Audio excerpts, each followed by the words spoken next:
Peristiwa Perang Badar dan Perang Uhud. Surah Ali Imran ayat 121 hingga 129.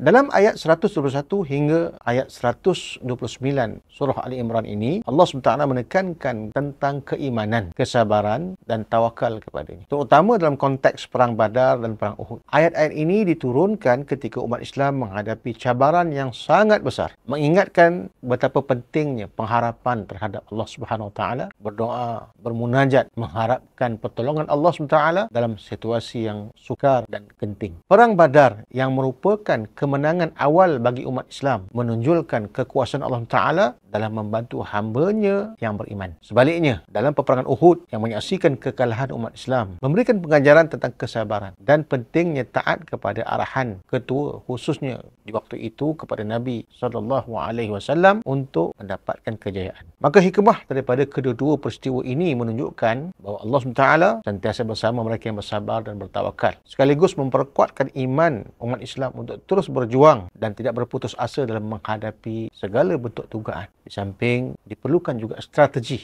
yang mantap untuk mengatasi kekuatan musuh dengan mengharapkan bantuan daripada Allah Subhanahu Wa Taala. Maka di situlah hikmah kedua-dua bentuk peperangan ini yang menjadi pengajaran kepada kita sehinggalah ke akhir zaman.